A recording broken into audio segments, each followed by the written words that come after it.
Assalamualaikum warahmatullahi wabarakatuh. Perkenalkan, nama saya Indah Safitri Waber.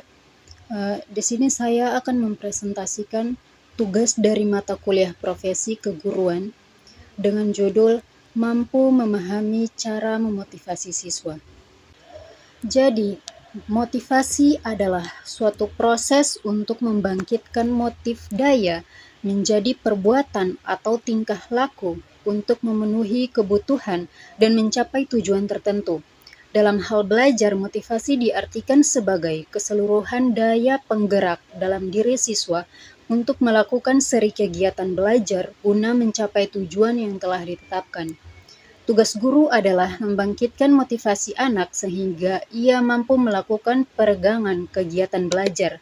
Motivasi siswa dapat timbul dari dalam diri individu atau motivasi intrinsik dan dapat timbul dari luar diri siswa atau motivasi ekstrinsik. Motivasi intrinsik merupakan motivasi yang timbul sebagai akibat dari dalam diri individu tanpa ada paksaan dan dorongan dari orang lain. Kemudian ada motivasi ekstrinsik, yaitu timbul sebagai akibat pengaruh dari luar individu.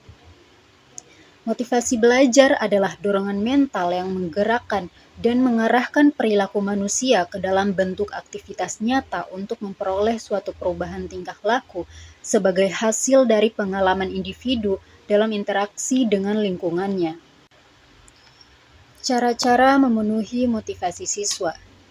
Memahami motivasi siswa adalah kunci untuk menciptakan lingkungan belajar yang efektif dan membantu mereka mencapai potensi terbaiknya.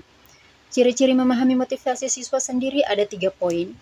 Yang pertama adalah observasi, yang kedua komunikasi, dan yang terakhir adalah analisis. Observasi juga ada 2 poin. Yang pertama ada perhatikan perilaku, kemudian amati bahasa tubuh.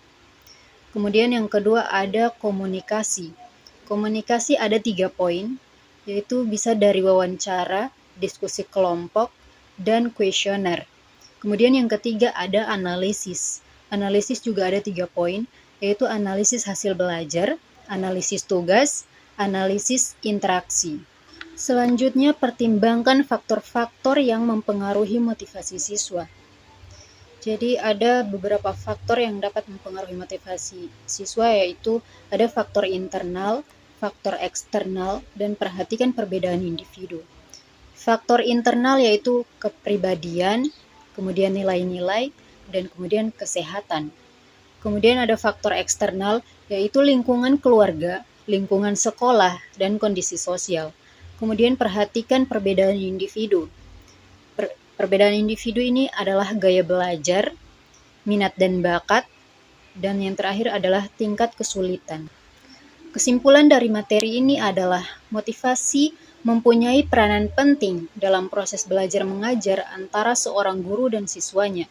Kemudian di dalam motivasi belajar, setiap individu bisa jadi tidak sama. Kita harus mengetahui arti motivasi itu sendiri agar kita dapat memahami arti dari motivasi itu sendiri dan dapat melaksanakannya ke dalam kehidupan kita.